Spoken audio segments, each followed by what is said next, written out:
Nigerians, welcome to Matters Arising. I am your TV host for today and my name is Adeyinka Shidrade. Today I bring you a very fantastic topic and with me I have two guests that's going to enlighten us more about this topic today. You want to know the topic here? Right after the short break, we'll be right back. Welcome back. If you're just joining us, this is Matters Arising and today's topic is Japa Syndrome. Yes, but before I proceed, I'd like to introduce my guests to you. Right here, I have Mr. Achuboro Bentham and Dr. Adekunle Ogunlade. Please, I'd like you to introduce yourself, sir. My name is Achuboro Bentham. I'm a travel agent, and that's what I do. I'm a family man. I have a son, a boy, and two girls. I've been on travel for over 10 years now. Oh, wow, that's such a huge thing. Thank you very much, sir. Dr. Ogunlade. Thank you so much. My pleasure to be here. My name is Adekunle Ogunlade. I'm a relationship manager. I'm a pension fund administrator and economist. I currently work as regional manager Southwest, NPF Pensions Limited. All right. Thank you very much for honoring our invitation, sir. So back to our topic today, Japa Syndrome. We all know that Japa is a Yoruba word that means to run, to flee, or to escape. Trust me, everybody wants to escape. And if the Nigerian youth wants to migrate to other countries to search for greener pasture. Sir, I would like you to ask you a question. Is it that greener pastures are not here anymore? Well, people want better life. People want a more comfortable life. And then the system that we have here in Nigeria is not good enough. So a lot of people want to really japa. Oh, so sir, are you part of them, sir? Well, for me, the reason why I'm still here, why I'm even here, is because I'm not japa. Okay, sir. So, sir, I would like to ask you, I'd like you to tell our viewers what Japa Syndrome is. Yes, Japa Syndrome didn't just start today in Nigeria. It has been in existence for a very long time. If you look at the history of migration in Nigeria, we started with internal migration, which is a rural-urban migration in the country. Like me, as an example, I came from a village. That place wasn't comfortable to the kind of person that I wanted to be in life.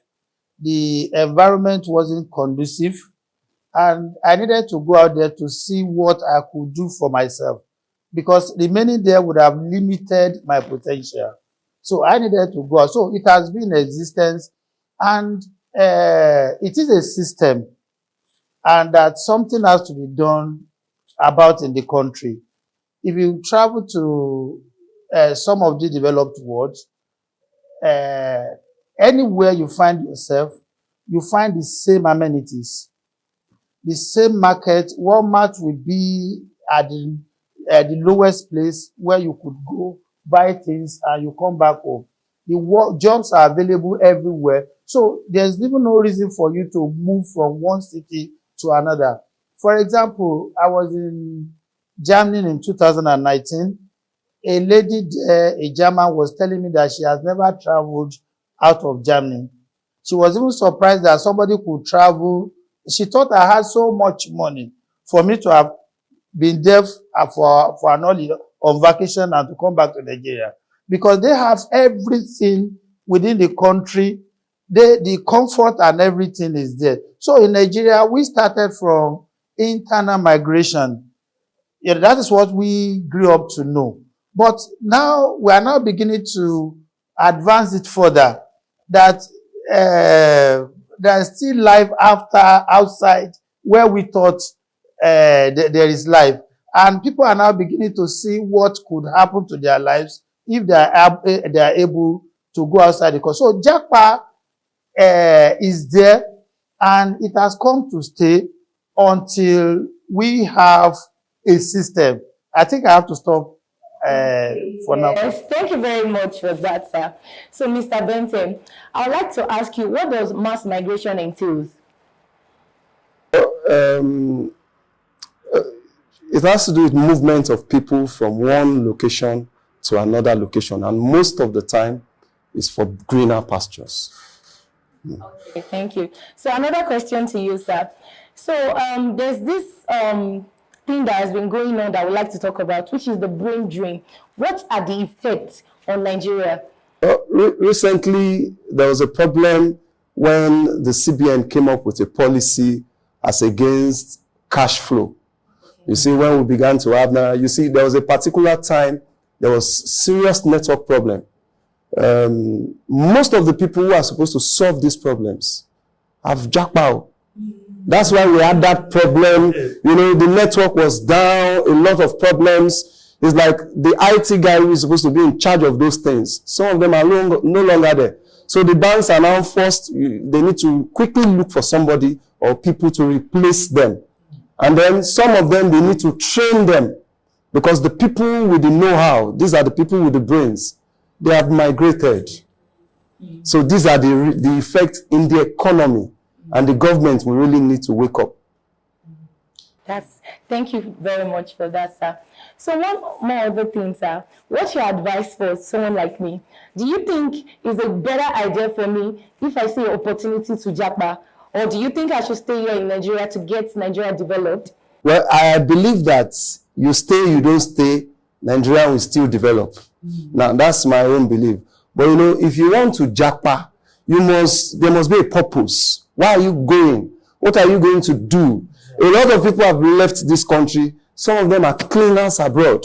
No problems about that, because over there, there's dignity in labor. If you're a cleaner, you could come out from a Rolls Royce and go and clean. There's no problems. Nobody's going to run you down, as against when you are here in Nigeria. If you're a cleaner, somebody will look down on you. But over there, whatever you do is good. There's dignity in labor. Once you are working and you're making your money, there's no problems. But here, the story is different. So for you to Japa, you must have a purpose. Why do you want to Japa? I will even encourage you, because there's the positive side of it. Once you Japa, you have family members. A lot of people who have left this country, about 5% of their income comes back home. So we have to still encourage young people like that, because they will have to send money home to their parents, to their friends, to encourage them, at least 5%. So my plight will be, once we are able to achieve those 5%, that's an income for this country. Now, if we are able to increase that 5% income of those who have Japa to say like 15%, maybe they now have like 10% investment in this country. Some of them could come invest in real estate, invest in so many things, which will now in turn, instead of waiting and doing nothing, they are sending money back home, they are investing, it will be developing this country. So that we must still encourage. Okay, maybe I'll have a rethink about my Japa, whatever. Okay, so we'll go on a short break. When we come back, we'll continue.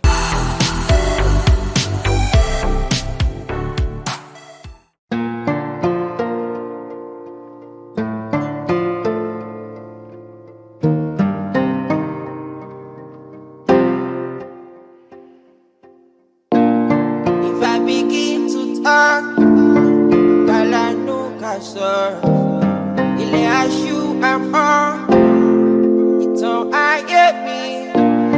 If I begin to talk, kàlánú kà sọ̀rọ̀. Ilé aṣú àmọ́ ìtàn ayé mi. No story, no glory. That's what I got to know.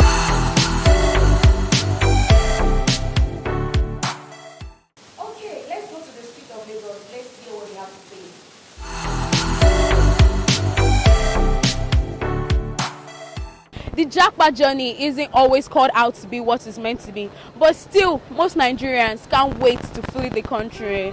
Join me on the streets of Lagos as we interview our fellow Nigerians about their Japa dreams and goals. I am Orno, and this is Matters Arising Vox Pop. Join me, let's go. Hi, good afternoon, sir. Please, sir, what's your name? Good afternoon. My name is Olabode. Okay, thank you very much, sir. Sir, if you were given the opportunity to leave Nigeria, will you Japa? Wow, that question, if I'm always sincere with you, if you ask like a lot of people about that question, and the answer will be yes. Why? Well, I must be sincere. The situation of the country at the moment, most people have lost confidence in the country due to one circumstances or the other. Then most people also they look forward to greener pasture elsewhere. So most people will jump at the opportunity without even giving it a second thought. If they are given the opportunity to leave the country, I mean, they will just go for it immediately without thinking twice. Thank you very much. Hi, good afternoon, sir. Sir, please, what's your name? You're welcome. My name is Samuel Onora. Sir, please, if you were given the opportunity to jackpot out of Nigeria, will you go? I will go because Nigeria, nothing is working in Nigeria. Law doesn't work. Law is for the common people. The big men buy laws, buy judgment with their money. So if I have opportunity to leave Nigeria, even as I'm talking to you now, I'll leave this country. Thank you very much, sir. Good afternoon, sir. Abeg, sir, what will be your name? My name is Ogala Michael. I'm from Kogi State, Igala. Okay, thank you, sir. Abeg, sir, for this Nigeria, so the way you dey earn money, shey e don dey easy for you? No, if I get a chance to leave Nigeria, I'm okay to leave Nigeria because Nigeria is not favoring me. Ha. Sir, why you wan leave Nigeria? No jackpot from this country now, abeg. This country now, it don't tire for everybody. If there's everything where we are seeing now, we are suffering without money and the paying. Because we be house renting to getting the money for the house rent is not that easy for you. Because every day there will just the landlord will pursue people come out for the side house. As I did for another country, I like and pass Nigeria. Thank you very much, sir. Yes. God bless you, sir. Thank you. Good afternoon, please, what's your name? Isaac Amida. So mo fẹ́ béèrè simple question kan lọ́wọ́ yín sir, lọ́wọ́ yín mà ẹ jọ̀ọ́ mà ṣé bẹ́ ṣe ń gbégbé ayé ní Nàìjíríà yìí ṣó tẹ́ yín lọ́rùn? Nigeria is very well. Shall we guys are managing? Being a student itself is very difficult staying in this country. So if you were given an opportunity to leave Nigeria, will you japa? Sure. Why? Because even everything in this country because is so tiring. As in. Thank you very much. So ma ẹ jọ̀ọ́ mà kí lorúkọ yín? Alima. Ẹ jọ̀ọ́ mà gbogbo ìgbésí ayé tẹ́ ń gbé Nàìjíríà yìí ṣó tẹ́ yín lọ́rùn? Ọ̀rọ̀ tẹ́ bèrè yìí mi ò lè sọ pé tẹ́ mi lọ́rùn but mi ò ní choice. Tẹ́ bá ní opportunity láti kúrò ní Nàìjíríà ṣé máa jápa? Mo ní jápa lásán máa fò lọ ni. Ẹ ṣe gan.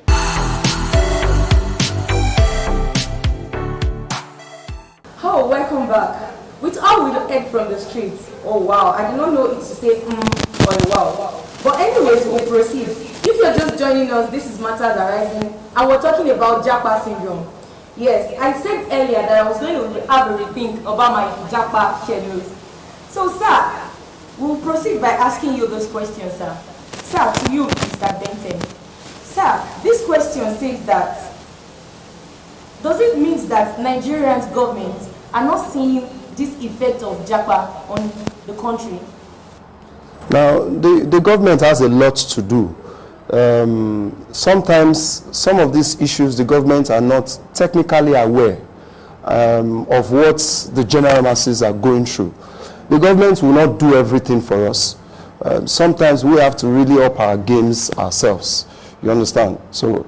Okay, my next question is still directed to you, sir. Sir, can you give us statistics of how Nigerians are jackpotting?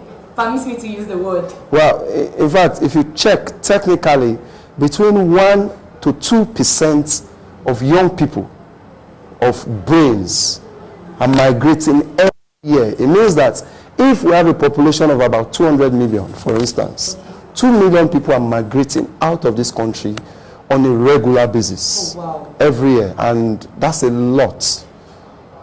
But there's still an advantage towards that, because once the brain people are migrating, it means that those who are jobless, those who are not, people will need to really brace up to fill in those spaces, and they will need to train people and retrain people. So that's an opportunity for some other people.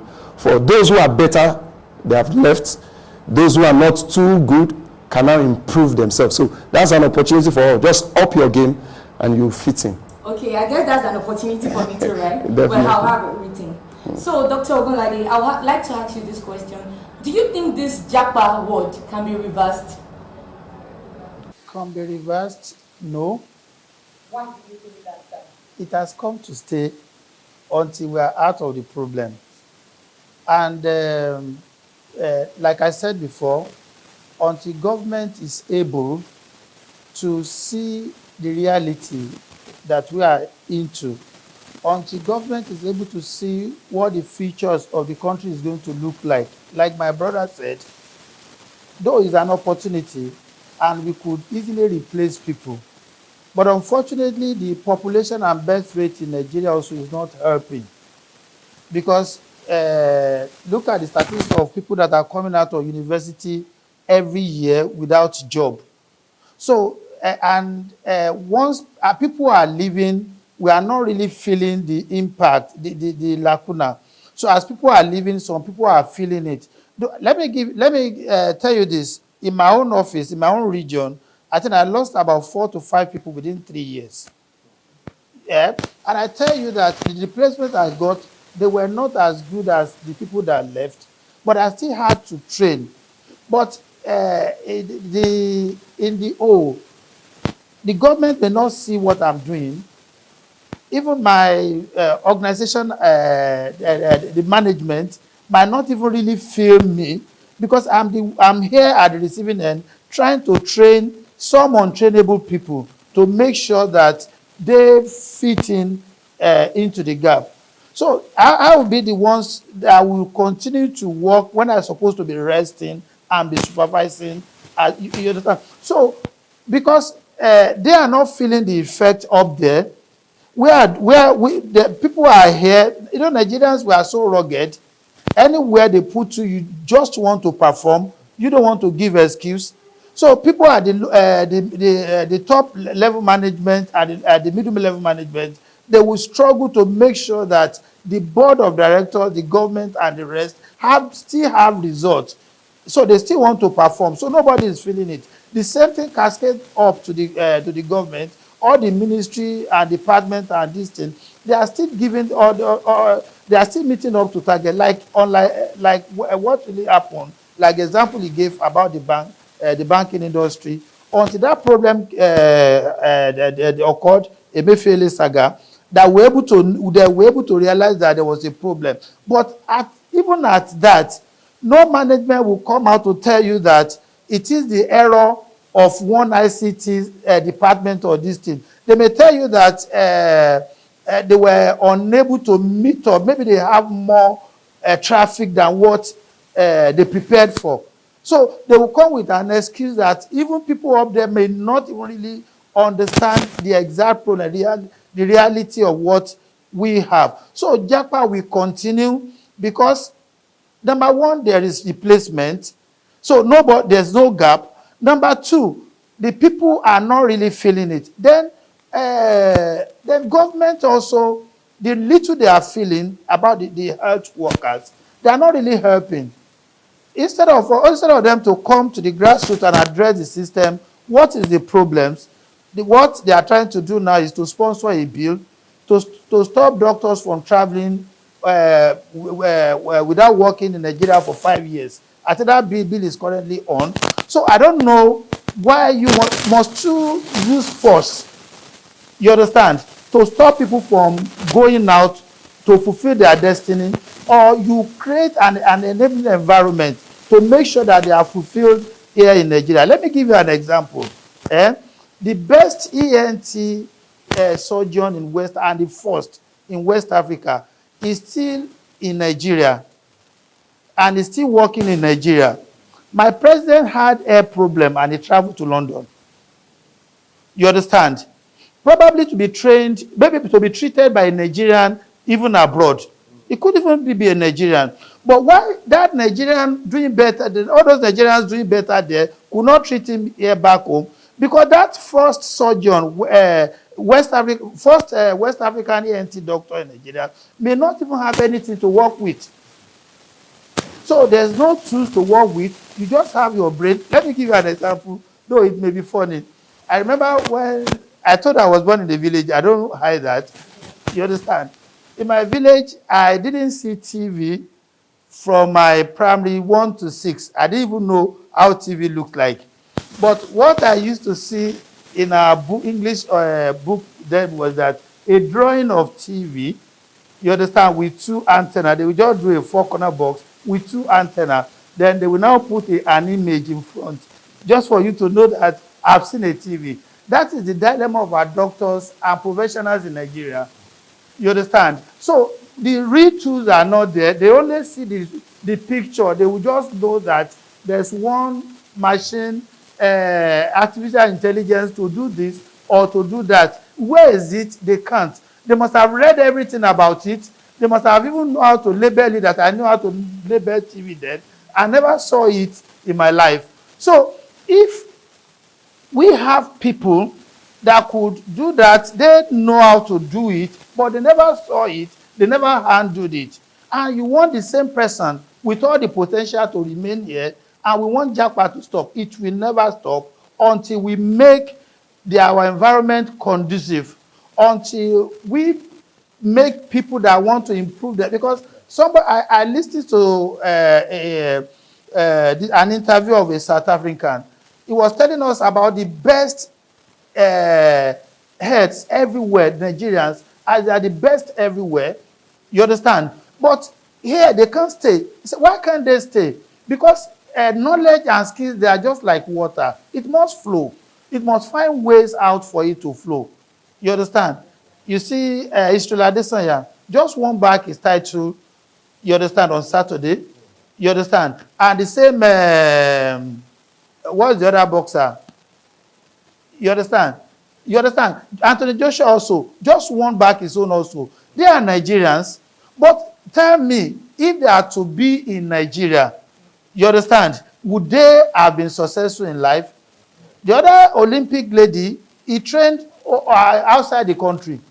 If she had been training in this country, will she have everything needed, you understand, to get to that level? We are talented, we have the brain, we want to perform, but we have limitation. And if you really want to perform, you need to look for a way to make sure that you are fulfilled in life. So Japa will never stop.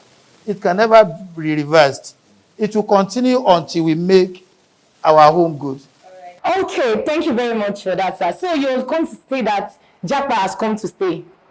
Okay, so sir, I would like to ask you this question. It's not actually a question. What is your advice to our viewers? Well, first, to the government will need to ensure that we have good security in the country, enabling economy. Now, government should not just make policies, because from the past policies we have seen, especially this between December and now, you will see that the policy will now could just affect the whole economy and slow down a lot of things. So policies, before government should make policies, they have to leap before they make any kind of policy, so it doesn't affect the economy and young people generally. Now, but for young people, don't just japa because people are running away. Have a purpose. Know where you are going. Have a plan. If that place is not where you are meant to be, don't go there. Stay in your own purpose. And I'm telling you, your giftings will find expressions. Okay, thank you very much, sir. I would like to say this. Like when I went outside the country, Ethiopia to be precise, I spent just about a week there. Trust me, sir, I do not want to come back to Nigeria. Of course, I went for a vacation. I do not have a purpose. But if I have my visa, sir, I wouldn't come back. Yes, everything was so conducive. Everything, their weather, their economy, everything is just so nice. When I came back to Nigeria, it started from the airport. And I was like, God, I just want to stay over there. Sir, now if I have another opportunity to go, even if I do not have anything I am going there to do, even if it's just for vacation, don't you think I should stay over there and not come back to Nigeria? Well, like I said, it's still a matter of purpose. Go learn some of the things you can learn from there. In fact, I will encourage people, when you are going for vacation, go on a trip that you can attend conferences, you can attend seminars, something that can add value to your life, so that by the time you come back, it will show all over you, around the people. You can impact people, you can educate people, you can improve people. And then let's start from our own areas. Let's start from our own territory. Whatever you learn wherever you go. For instance, I traveled to South Africa at a time, and you can see their cars are white. The streets are, the whole road is tired. You know, you stay in an hotel, there's no noise, no generator, there's electricity, everything is working well. It's possible there are still some places where things are not working, but you know, in the average, or on the average, you will see that things are working. So let's make things work here too in Nigeria. Let our politicians too, they travel abroad, they see how these things work. When they go there, they obey the rules. But when we come back here, you break the rules. Why? Let's obey the rules. Let things work well. Let the economy move well. And then people like you, we want to stay.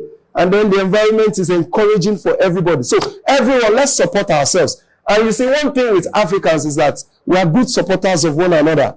But if you go abroad, you're on your own.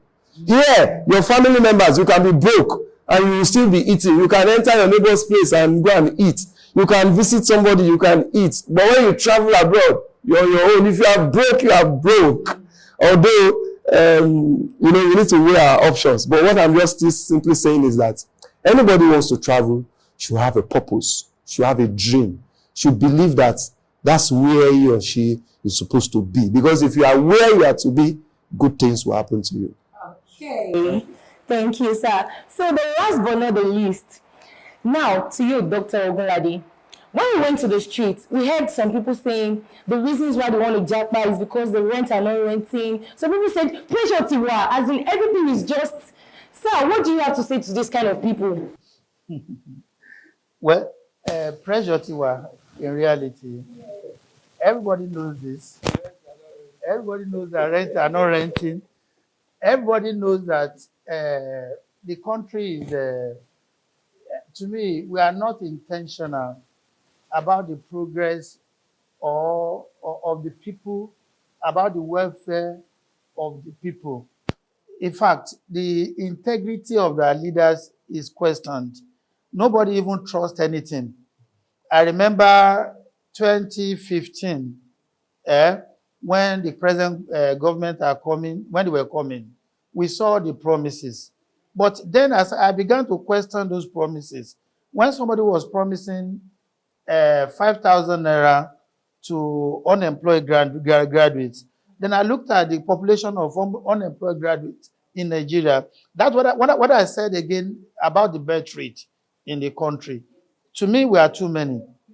So it might be difficult. Then the reality of it is that when I now look at a government coming to promise us this, that could never be fulfilled. Let me say this, sorry.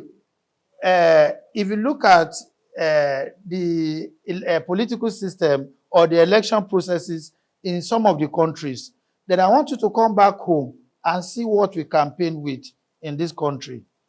Before I was born, they've been coming to promise us light, power. Before I was born, they will promise us water. And the same thing they are still using to campaign, and good roads. So, and I was asking myself, the day we have good roads, what would they come to tell us again?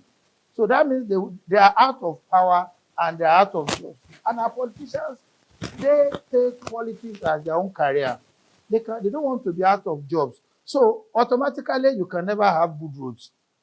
You may never have power, because those are the things they use. Those are debates. Those are the only thing that they can. Because if you are, I'm sorry to say this, I hope some people will not come and eat me raw. When I looked at the current election in Nigeria, the youth of our age, they were saying obedient. You understand? But I took my time to even study the man. I took my time to even look at the promises. I didn't hear promises. You understand? I didn't hear any of the promises. But all this man was reminding us is to let us know that we are suffering. You understand? You're supposed to have gotten this. You have not gotten it. I'm sorry. No, wait. So I'm just saying this. I'm just trying to generate the integrity of our leaders. So the integrity is not there. So nobody even trusts anything that is coming from them. So they are not intentional about our welfare. They are intentional about the protection of their careers. How will I move from being an House of Assembly to local government chairman? From them, I get promotion to become a governor. From there, I retire as a senator. You understand? That's the circle. And then I now see if I could become a president or a minister. So that's what that's what they are doing. And to get whatever they can get and move out. So pressure in reality. So Otiwa. Security is not there. You understand? Like my brother said, you can't wake up. I was telling him when we're outside that there are some places, there are some locations that I supposed to be living that I can't live. A place very close to the major road where armed robber could quickly burst into and escape. You know, such a place, you can't even live there in Nigeria, even in this Lagos. Not to talk of places outside Lagos where we have Boko Haram and the rest. So if you're having that in a country, you understand, you see that there are a lot of pressure. You're on your own, you provide everything for yourself and by yourself.